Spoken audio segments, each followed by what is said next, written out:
Welcome to the shadows, where fear comes to life. If you crave chilling stories, bone-rattling horror news, and the twisted tales that haunt your dreams, you've found your dark corner of YouTube. This is Horror Locker, your guide through the macabre, the mysterious, and the downright terrifying. So light a candle, lock the doors, and let's dive into the darkness together. The rain tapped gently on the windows of the small semi-detached house in Great Sankey, a quiet suburb of Warrington.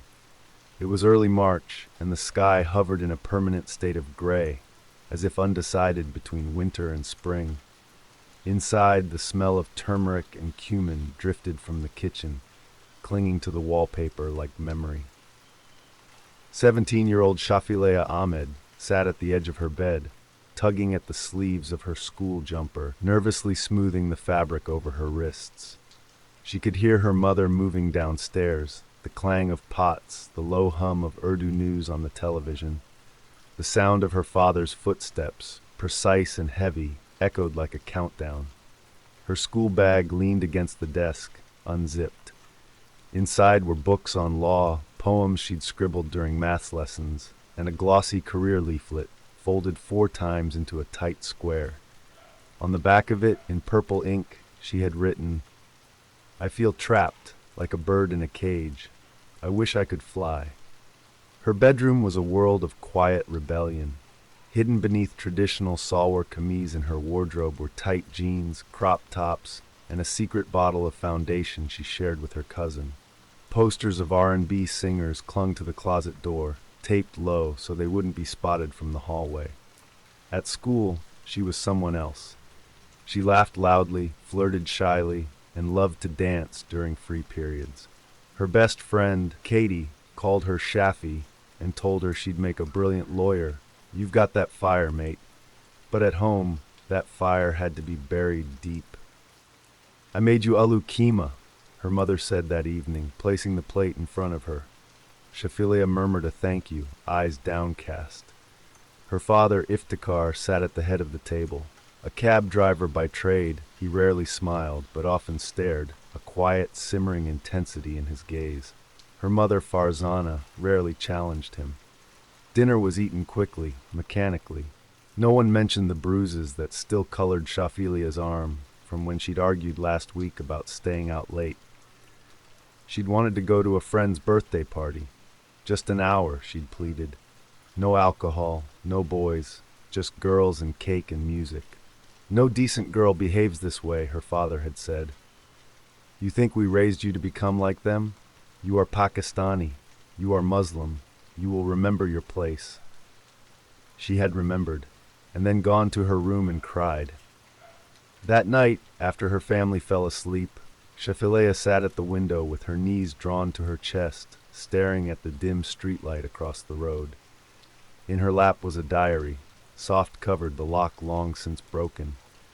"I don't know who I am anymore," she wrote. "They want me to be someone else, someone quiet, obedient, married.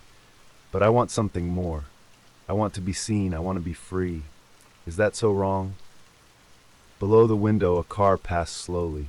Somewhere in the distance, a train rolled through the night. In that quiet moment, a girl with stars in her eyes and scars on her soul dreamed of escape, of university, of courtrooms, of love that didn't hurt. She didn't know yet that time was already running out. The clang of lockers rang down the corridor of Great Sankey High as Monday morning spilled its familiar chaos into the halls. Shafilea slipped through the knot of students, blazer flaring behind her, skirt 1 rebellious inch above regulation length. Beneath the blazer, she wore a fitted lilac top, nothing outrageous but enough to make her feel, just for the day, like the version of herself she saw in music videos on MTV Base. Katie Singh called, trotting up beside her with a grin as wide as a crescent moon. "Did you finish Reynolds' essay? Bet you smashed it." Shafilea flashed a shy smile. "I tried. Went a bit over the word limit. Again." They ducked into English just as the bell shrieked. Mr. Reynolds, a wiry man with chalk-dusted cuffs, held their essays aloft like verdicts. When he paused at Shafelea's desk, his voice softened. Your piece on To Kill a Mockingbird, insightful as always. Think about law, Ahmed. You argue like Atticus Finch. She ducked her head, cheeks warm. A lawyer. The word tasted bright and dangerous, like forbidden fruit. The canteen buzzed with chatter and the sharp vinegar tang of chips. Katie leaned over their table, conspiratorial. Spring dance on Friday. Mrs. Holmes actually got a DJ. You're coming. Shafilea hesitated, twisting her straw wrapper. In her mind, two worlds jostled like mismatched slides on an overhead projector.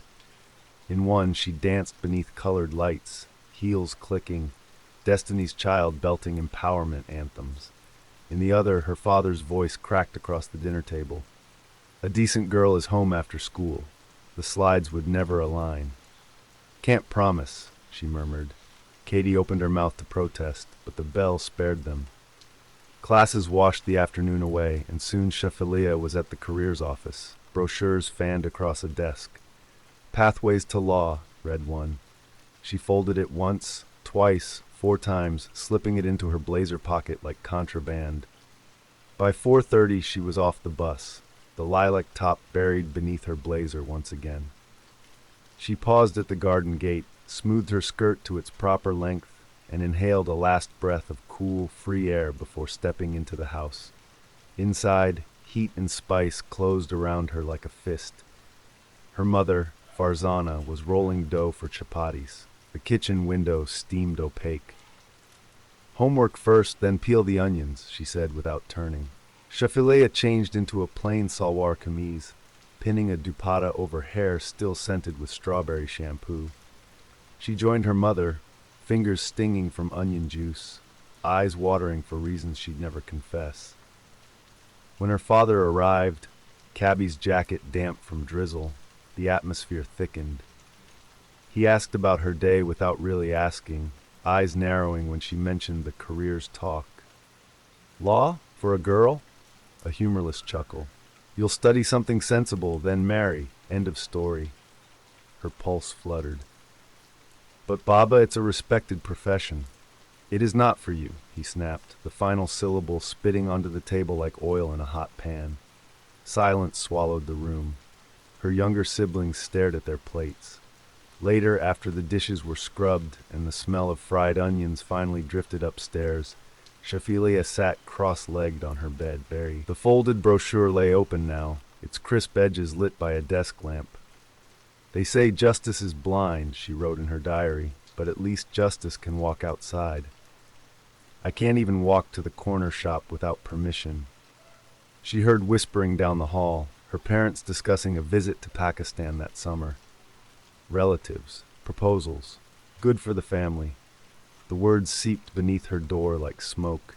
Her hand shook, pen blurring ink. She stared at the smear, then turned the page and began a poem. Short, frantic lines about mirrors and masks, about a girl who spoke 2 languages, yet felt understood in neither. Outside, the Warrington streetlights flickered to life, casting twin shadows on her curtains. One Shafilea wrapped in tradition, the other straining toward an unseen horizon. As she closed the diary, she wondered which shadow would survive the oncoming dawn. July 2003 was heavy with heat, the kind of dense, unmoving warmth that clings to your skin like a second layer. Shafilea stood in Manchester Airport between her mother and father, wearing a modest shalwar kameez of soft pink, its sleeves tugged carefully to her wrists. Her expression was unreadable. Her passport felt strange in her hand, too adult, too final. As the family waited at the gate, her mother offered her a Tupperware box of homemade parathas wrapped in foil. Shafilea shook her head gently. Her stomach was tight. She hadn't eaten since morning. Her siblings were staying behind with relatives. This trip was for her alone. Faisalabad greeted her with a blur of honking rickshaws, swirling dust, and gold-tinted sunlight. At her uncle's house, children played barefoot in the courtyard, and the smell of grilled lamb drifted on the breeze. Relatives she hadn't seen in years wrapped her in embraces, commented on her height, her pale skin, her English manners. "You're so beautiful now," an aunt said with a smile too deliberate. "So ready." The word itched in her brain. Over the next few days, the compliments continued. Her clothes were chosen for her, her jewelry borrowed, her opinions not asked. Each morning she was presented like a decorative vase at tea, with distant male cousins arriving awkwardly, families lining the room like a silent panel of judges. Shafilea played her part, smiled politely, drank her chai. But inside, a scream built like pressure in a sealed jar. One afternoon she cornered her mother. "I thought we were here to visit family, not this." Farzana's eyes darted around the room before she spoke. "This is your family. This is your life. You should be grateful." For being auctioned off? A hand cracked across her face before she even saw it coming. Her mother's face remained calm. "Do not shame us." 2 nights later, they were due to visit another cousin's home, this one older with a business in Islamabad. Shafilea sat on the bathroom floor, cold tile against her back, the harsh flickering light above her buzzing like an insect. The door was locked. In front of her, on the counter, sat a small plastic bottle, thick white, marked in Urdu, cleaning fluid, bleach. Her fingers trembled. Was it fear, defiance, despair, some combination of all three? She lifted it to her lips in one clean motion and drank. Seconds passed. Then her throat ignited. She gasped, coughed, fell to the floor. The world blurred into pain, acid burning down her esophagus like liquid fire. She convulsed, unable to scream. When they found her, her parents claimed it was an accident, a mistake. She didn't know what she was drinking. But the silence in her eyes told a different story. The hospital in Pakistan smelled of disinfectant and damp linen. Machines beeped quietly beside her bed. A feeding tube had been inserted. She could barely speak. Her mouth was raw, her throat blistered. Eating was impossible, talking hurt. Her father stayed in the corner, silent and grim. Her mother adjusted her dupatta and watched the clock. A nurse leaned down one afternoon. "You're lucky you survived," she said softly. "You must have been very scared." Shafilea blinked slowly. The nurse squeezed her hand. No one from the family spoke of what happened again. No questions, no explanations. When she was strong enough to fly, they returned to England. By mid-August, she was home again. Same street, same room, but something inside her had ruptured. Her skin was paler, her voice quieter. Her laugh, when it came, was brittle, like a window about to crack. She returned to school that September with gloves on her hands and a tube still taped beneath her nose. Friends asked what happened. She mumbled something about food poisoning. No one pressed. But Mr. Reynolds noticed the difference. So did Katie. So did the school nurse. Something had been stolen from Shafilea in Pakistan, not just her voice, but her certainty that escape was possible. In her diary, her writing changed. Less poetry now, more bullet points, more plans, universities, jobs, a secret bank account. But even those dreams felt fragile, like glass towers built on sinking sand. She didn't know it yet, but her time was running short. The feeding tube stayed in for weeks. Every morning before school, Shafilea stood in front of the mirror and tried to make herself disappear. She carefully draped her scarf to hide the plastic line taped beneath her nose, layered on foundation to smooth out the yellowing bruises along her cheekbones. Her lips were still cracked, her voice thinner. Each step down the stairs felt like stepping into a spotlight. Her father rarely spoke unless to scold. Her mother hovered between concern and calculation. No one mentioned Pakistan, not the trip, not the hospital, not the bleach. The family moved around it like a phantom, its presence heavy but unspoken. At school, Mr. Reynolds watched her like a hawk. The first week she returned, he called her aside after class. "You don't seem yourself, Shafilea. Is everything all right at home?" She hesitated. "Fine," she said quietly. He didn't believe her. Neither did Miss Hargreaves, the school counselor, who'd seen the change in her posture, in the way she flinched when someone raised a voice too quickly. Notes were taken. A call was made. A week later, a social worker visited her home. Shafilea sat between her parents as the woman asked careful, practiced questions. Her mother served tea. Her father answered with clipped politeness. Shafilea gave small, measured responses.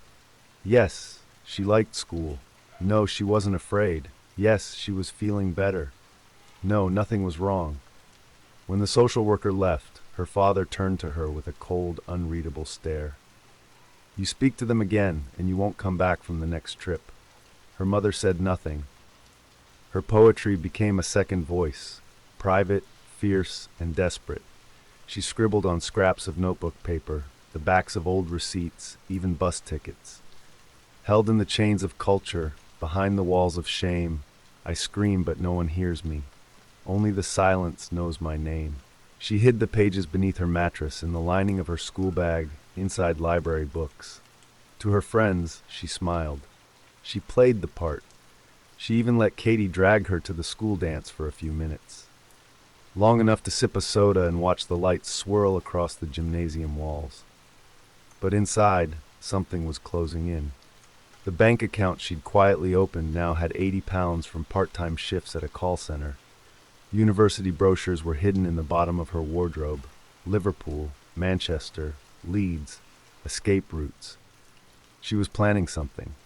Not just survival, but freedom.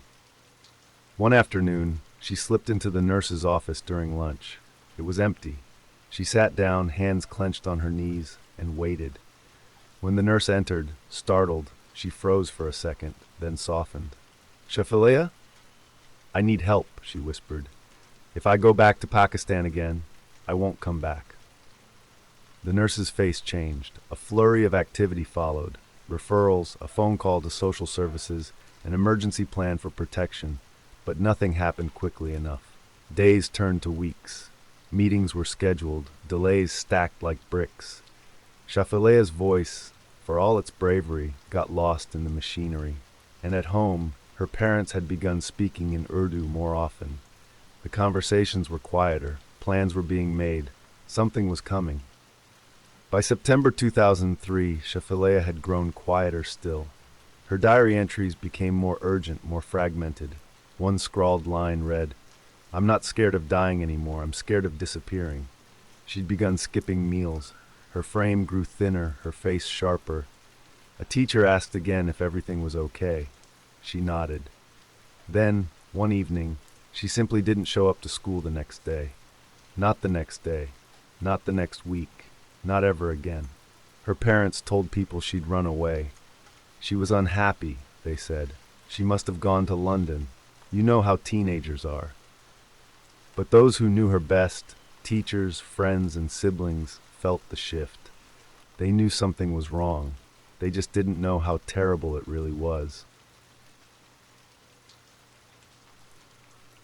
The morning of September 11, 2003 was ordinary in every way but one. Shafilea's seat in form class was empty. Katie noticed first, eyes flicking across the row. Her phone buzzed silently in her blazer pocket. No message from Shafi. She hadn't called. No goodbye. No sign. By second period, a whisper moved through the corridors. Shafilea Ahmed didn't come in today. By the third, it was a hush. The teachers asked. Her friends shrugged. No one knew. But in her absence, a strange chill settled over the school. A silence too heavy to be coincidence. That evening, Iftikhar and Farzana Ahmed called the police. Their voices were measured, not panicked. She ran away, Iftikhar told the officer. It's not the first time. The officer noted the details. 17 years old, last seen at home the night before. No obvious signs of conflict. She'd apparently taken a small bag with clothes. When asked if she had reason to run, they offered a shrug. She had been difficult lately, westernized, rebellious. We tried our best. They sounded tired, not frightened. She didn't want an arranged marriage, Farzana added flatly. That's the kind of girl she became. At first it was treated like a routine runaway case. A teenage girl from a strict household. Cultural misunderstandings. Maybe she'd gone to a friend's house. Maybe a boyfriend. Maybe London. Missing person posters were printed, interviews conducted. Shafilea's face, sharp, intelligent, with wide brown eyes, began appearing in local shop windows and on bus stops. The Ahmeds made a few public statements, but their words felt off. No pleading, no tears, no urgency. Behind closed doors, they told extended family not to worry. "She's testing us," Farzana said. "She'll come crawling back." But Katie didn't believe it. Nor did Mr. Reynolds, nor Miss Hargreaves, nor the nurse. And deep down, neither did the police. Weeks passed, then months. An anonymous call came into Crime Stoppers. "Check the family. It's not what it looks like." A cousin confided to a school counselor she was scared they'd kill her. She said it more than once.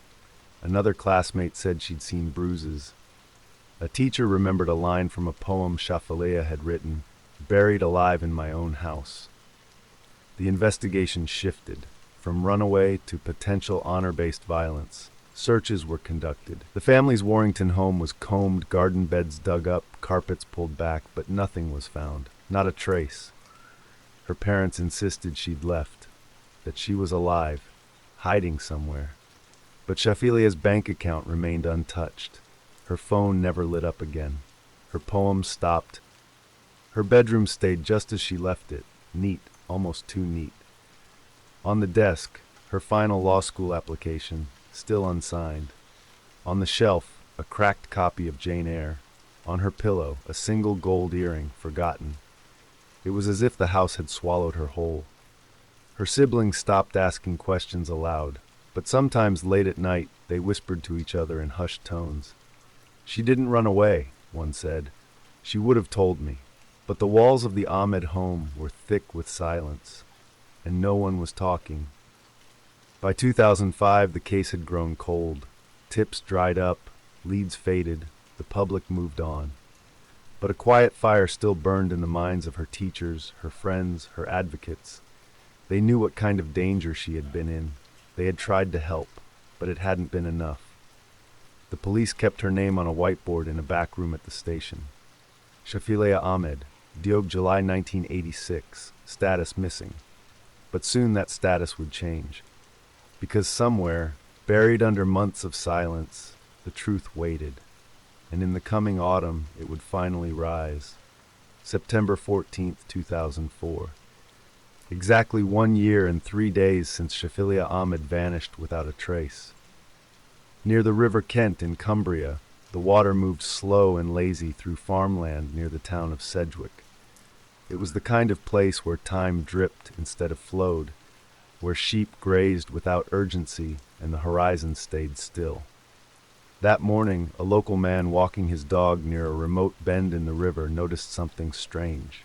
Torn fabric tangled in roots, then bones. What remained of a human body lay half buried in silt and reeds, scattered by time and water. The man dialed 999 with shaking hands. Police arrived within the hour, their boots sinking into the mud as they roped off the scene. Forensics teams combed the bank, careful not to disturb the delicate evidence the river had hidden for so long. At first, the body was unidentifiable, badly decomposed, the facial features lost to time.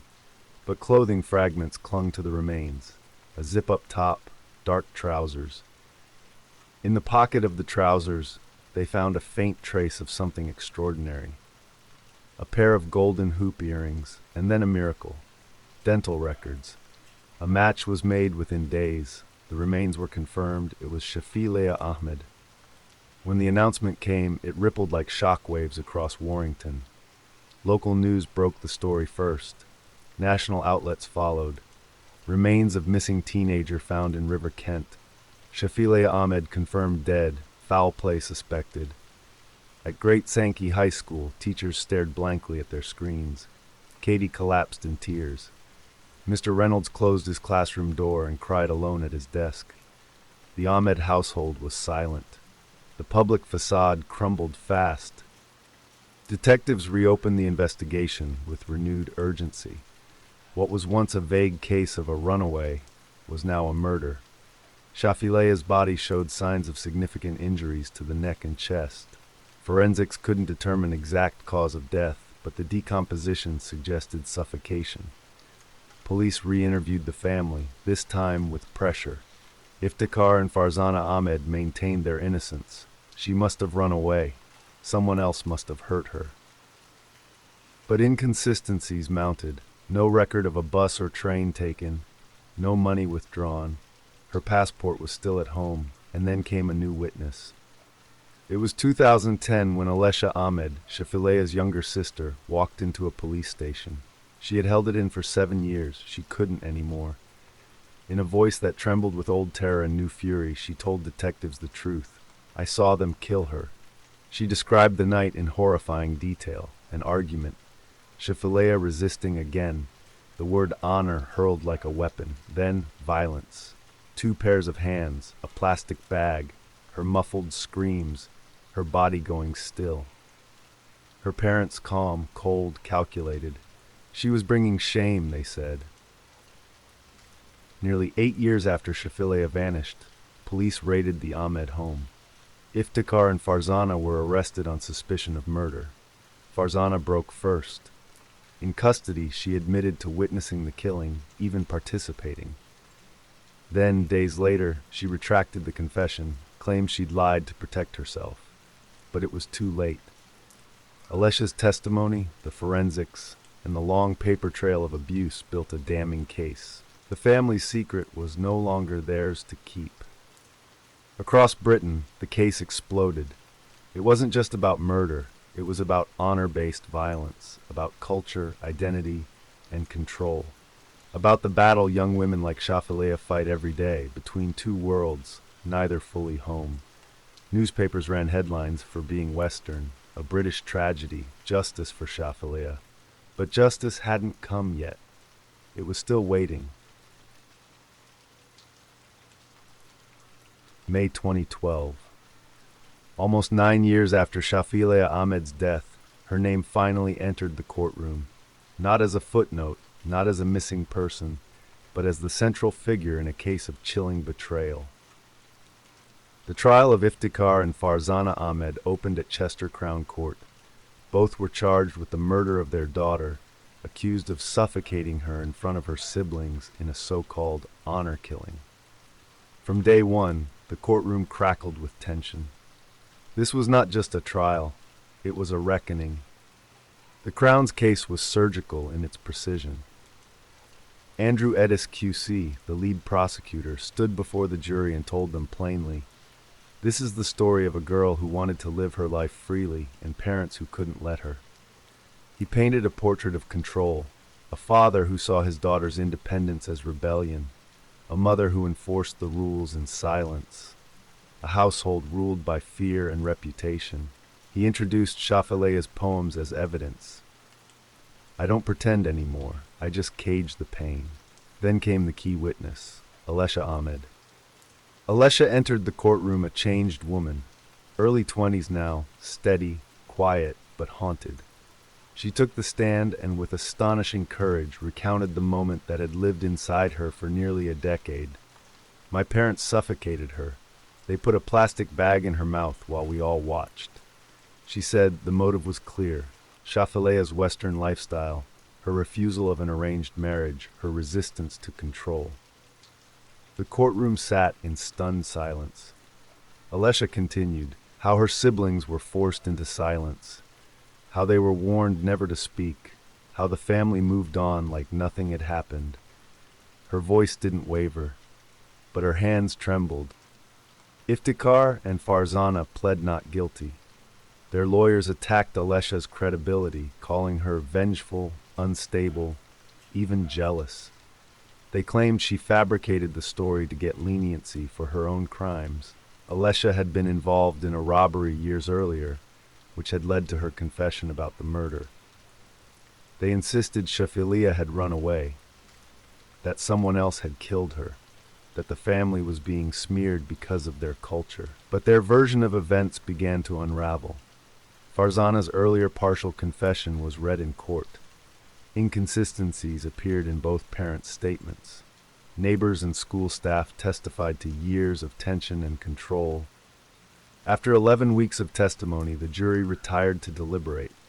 For 2 days, the courtroom waited. On August 3, 2012, the jury returned, guilty of murder. Both Iftikhar and Farzana Ahmed were sentenced to life imprisonment with a minimum of 25 years before eligibility for parole. The judge, Mr. Justice Roderick Evans, addressed them. Your concern about being shamed in your community was greater than your love for your child. She died because she defied you. There were no tears from the dock, only silence. Outside the courtroom, Alicia wept. Her siblings, finally unburdened, embraced in silence. At Great Sankey High, flowers bloomed along the old school fence. Students who had never met Shafilea left notes. You were brave. You deserved to live. You are not forgotten. Across the UK, conversations about honor violence ignited. Shafalea's case became a symbol, not just of tragedy, but of courage. Her words, her poetry, her resistance echoed far beyond the courtroom. She had been silenced in life, but in death, she had spoken louder than ever.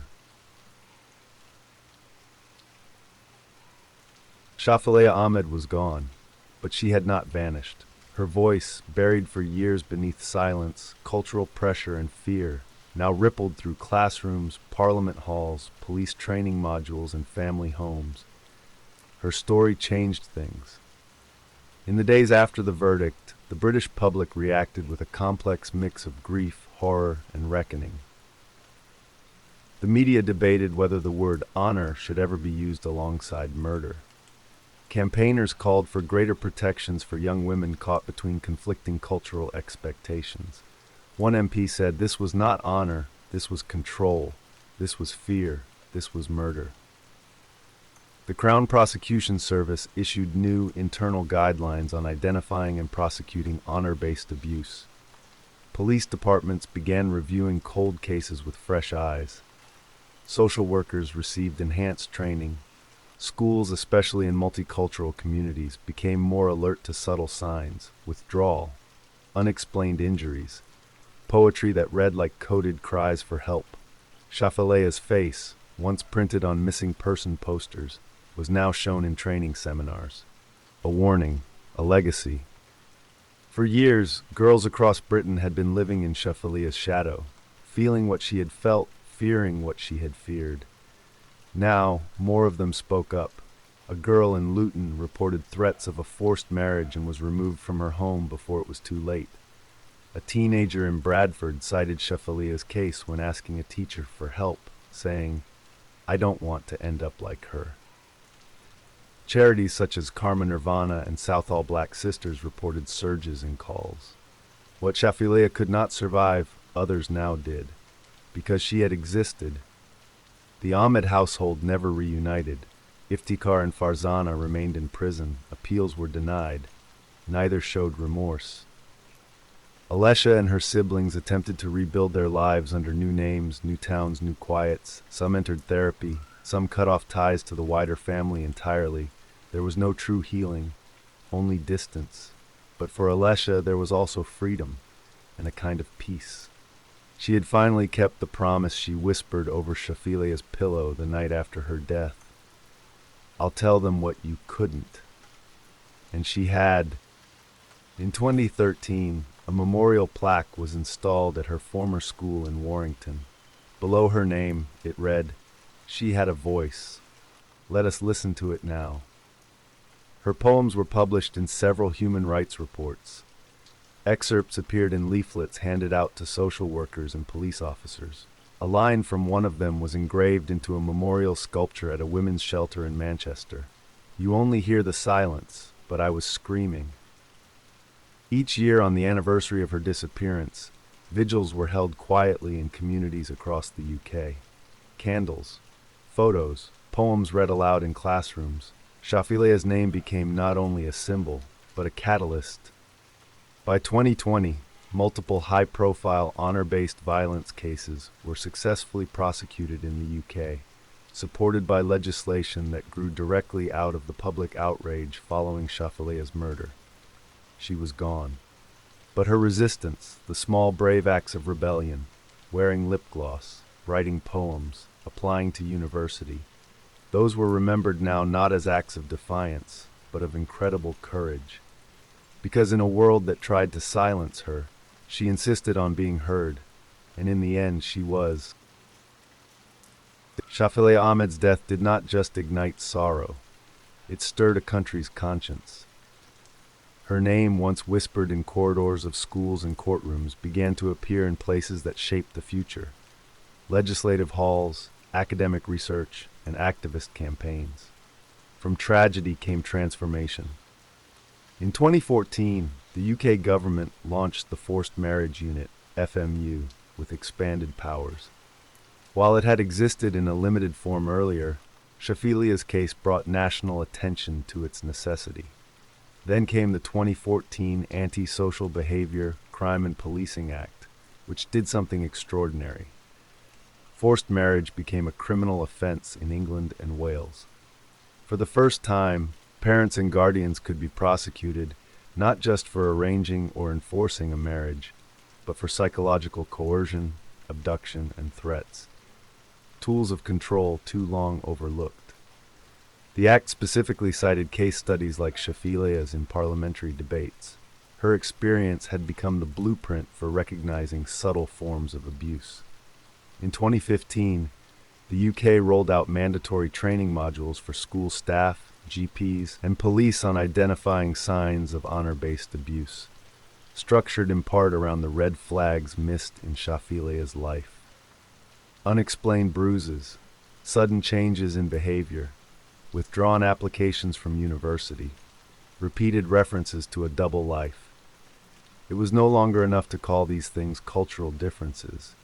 They were potential warnings. Perhaps more powerful than law was the cultural mirror Shafelea's story held up. South Asian communities across Britain, British-Pakistani families in particular, began public conversations about control, patriarchy, and generational trauma. Not all were comfortable. But for the first time, activists, survivors, and scholars pushed these discussions beyond the confines of East versus West. It wasn't about demonizing a culture, but dissecting abuse disguised as tradition. Documentaries were made. University seminars hosted guest panels with survivors. Playwrights wrote pieces inspired by Shafelea's life. Fictionalized, yes, but rooted in her truth. Her name became shorthand for something deeper: the cost of silencing a girl. Jasvinder Sanghera, founder of the charity Karma Nirvana, who herself escaped a forced marriage, became one of the leading voices in honor-based violence reform. She often credited Shafelea's case as the cultural tipping point that allowed the UK to address the issue openly. Karma Nirvana launched the Shafilea Fund, a grant initiative that provided emergency support to girls fleeing coercion. Police stations across the country began using a protocol sometimes called the Shafilea test. If this girl had told you what she's going through, would you have helped her or brushed it off like rebellion? The answer shaped lives. Internationally, Shafelea's name resonated. At UN panels, her case was cited during discussions on gender violence. In Pakistan, India, and diaspora communities across Europe and North America, her story echoed among second-generation daughters trying to find balance between family loyalty and personal freedom. A human rights report in 2017 by Amnesty International was titled "Buried Voices: Stories Like Shafelea's." She became more than a person. Amid the articles and documentaries, one voice always fought to remind the world she was more than what was done to her. Katie, Shafelea's best friend, in a 2016 BBC interview, Katie described a girl who loved law and Legally Blonde, wrote painfully honest poetry, talked about one day living in London, smiled nervously before school plays but always showed up. She was real, Katie said. Not a martyr, not an issue, just a girl who deserved to live. In 2022, the University of Manchester created the Shafilea Ahmed Memorial Bursary, awarded to young women pursuing degrees in law or social justice, especially from culturally marginalized backgrounds. One of the first recipients said in her speech, "I want to be the lawyer she never got to become." Shafilea Ahmed's story will always carry darkness, but the light that followed her loss, the laws, the lives saved, the voices lifted, are undeniable. She didn't survive, but because of her, others did.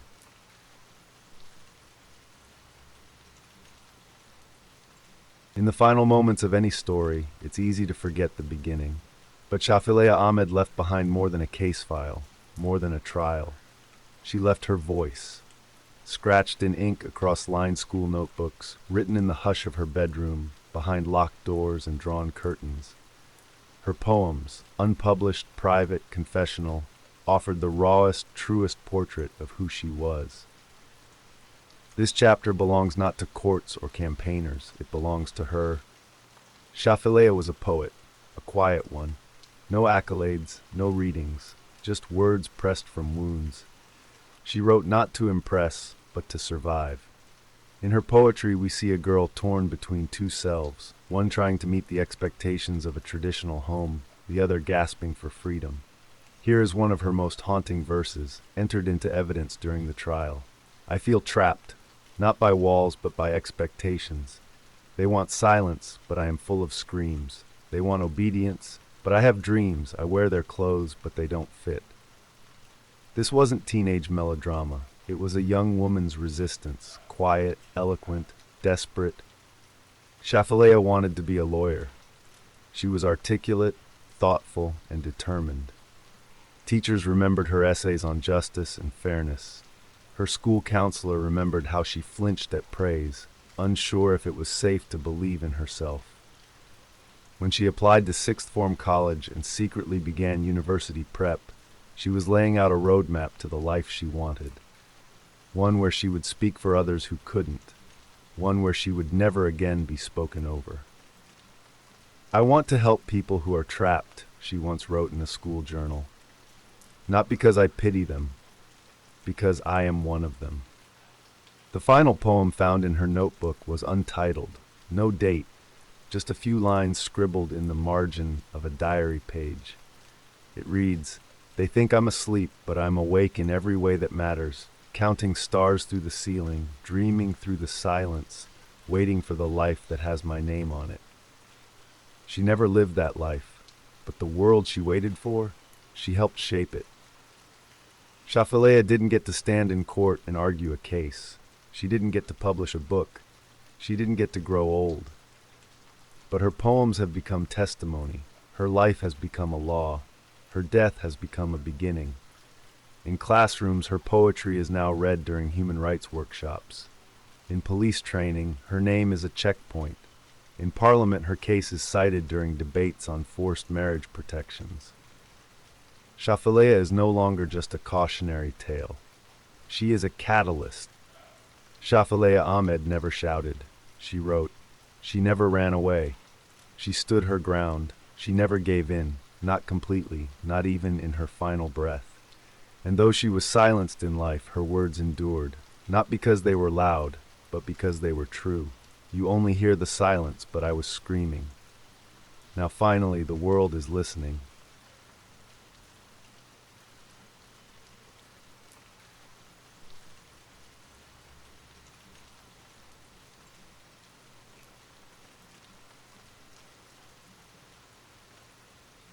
If you made it this far, congratulations. You've survived for now. Don't forget to like, subscribe, and ring that bell, because in the world of horror, you never know what's lurking next. Got a creepy story, a twisted theory, or a horror film you think we should unearth? Drop it in the comments. I'll be watching. Until next time, stay curious, stay cautious, and whatever you do, don't look behind you.